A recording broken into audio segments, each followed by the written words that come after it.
नमस्कार। आज की डीप डाइव में हम चल रहे हैं हजारों साल पीछे ऋग्वेद के संसार में। हमारे पास स्रोत है डॉक्टर गंगा सहाय शर्मा का ऋग्वेद का हिंदी अनुवाद, और इसकी खासियत यह है कि ये सायणाचार्य के भाष्य पर आधारित है, मतलब उनकी व्याख्या पर। जी, और ये चुनाव अपने आप में बहुत महत्वपूर्ण है।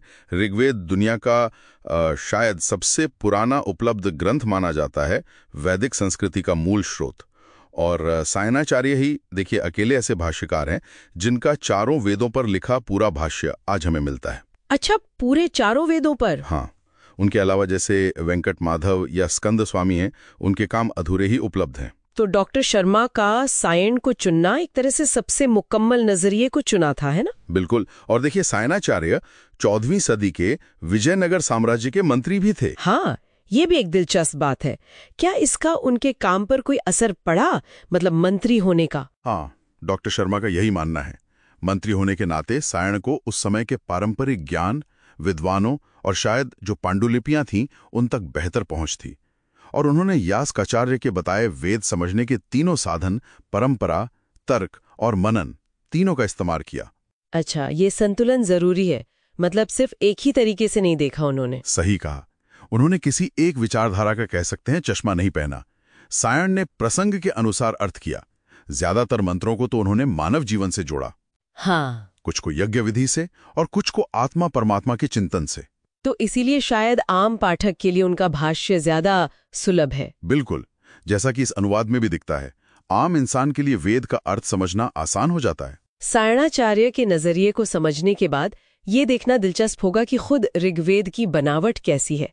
डॉक्टर शर्मा कैसे बताते हैं इसे? देखिए, ऋग्वेद को 10 मंडलों में बांटा गया है। हर मंडल में कई सूक्त हैं और हर सूक्त में कई ऋचाएं, मतलब मंत्र। हाँ, डॉक्टर शर्मा ने इसी संरचना को अपनाया है अनुवाद में। ठीक है। और हर मंत्र के साथ आमतौर पर 4 बातें जुड़ी होती हैं। उसके ऋषि, जिन्होंने उसे रचा या देखा। हाँ, दृष्टा कह सकते हैं। फिर देवता यानी उसका विषय, छंद मतलब काव्य माप, और विनियोग यानी उसका प्रयोग कहाँ और कैसे होता है। यहाँ ये देवता शब्द पर थोड़ा रुकना चाहिए।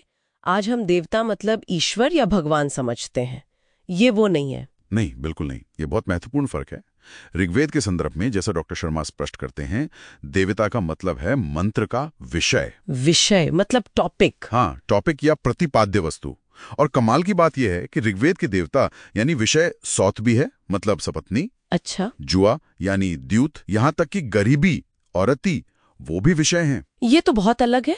जी, अनुवाद में सायण के अनुसार केवल विषय वाली देवता का ही जिक्र है, क्योंकि अर्थ समझने के लिए वही जरूरी है। और इन मंत्रों के ऋषि जिन्होंने इन्हें देखा या रचा, क्या वे किसी खास वर्ग से ही थे? नहीं, और ये ऋग्वेद की एक और खासियत दिखाता है। डॉक्टर शर्मा के अनुवाद के हिसाब से ऋषियों में सभी वर्णों के पुरुष शामिल थे। ब्राह्मण और क्षत्रिय सबसे ज्यादा थे, पर वैश्य और शूद्र ऋषि का भी उल्लेख है, भले ही एक एक। और महिलाएं? हाँ, बिल्कुल, कई स्त्रियां भी मंत्रद्रष्टा थीं। तो ये सिर्फ नामों की सूची नहीं है, ये दिखाता है कि ज्ञान शायद किसी एक वर्ग तक सीमित नहीं था, महिलाएं भी सक्रिय थीं। हाँ, ये उस काल के समाज पर एक बहुत महत्वपूर्ण टिप्पणी है। ये तो वाकई समाज की एक खुली सोच दिखाता है। अब अगर हम सायण के भाष्य के जरिए देखें तो ऋग्वैदिक समाज की कैसी तस्वीर उभरती है? क्या वो कोई आदिम कबीलाई समाज था? नहीं, डॉक्टर शर्मा के विश्लेषण के अनुसार तो ऐसा बिल्कुल नहीं लगता। सायण का भाष्य एक पूर्ण विकसित और काफी उन्नत समाज की ओर इशारा करता है। उन्नत कैसे? ऋग्वेद में कवच का जिक्र है, लोहे के मजबूत दरवाजों का, सोने या लोहे की मुद्रा जिसे निष्क कहते थे उसका जिक्र है, सुसज्जित सेना, ढाल तलवार, यहाँ तक कि कारावाज और हथकड़ी बेड़ियों का भी जिक्र मिलता है।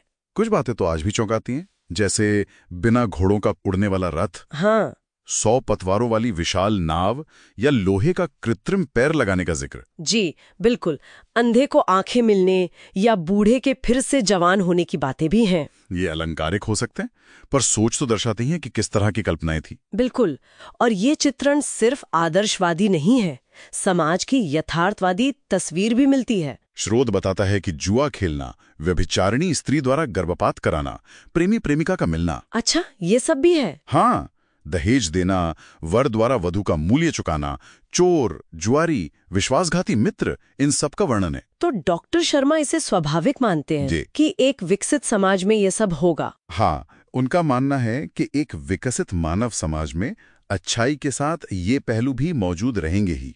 यानी एक जीता जागता जटिल समाज।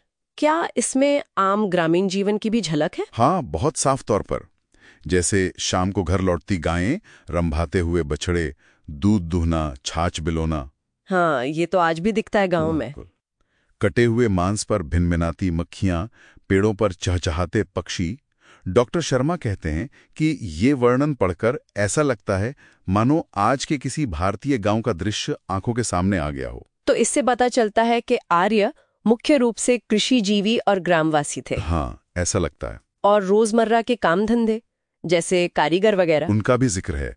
जुलाहा है, कुम्हार है, रथ बनाने वाला, सुनार, किसान, तालाब और कुओं से सिंचाई, हल चलाना, लकड़ी के संदूक, चाबुक, लगाम, अंकुश, यहाँ तक कि सुई का भी उल्लेख मिलता है। तो कुल मिलाकर सायण के भाष्य और डॉक्टर शर्मा के अनुवाद के माध्यम से ऋग्वेद एक ऐसे समाज का चित्र पेश करता है जो आश्चर्यजनक रूप से विकसित था। हाँ, बिल्कुल। जिसमें तकनीकी समझ थी, गहरा ग्रामीण जीवन था, सामाजिक जटिलताएं थीं और मानवीय कमजोरियां भी थीं। एकदम सही कहा।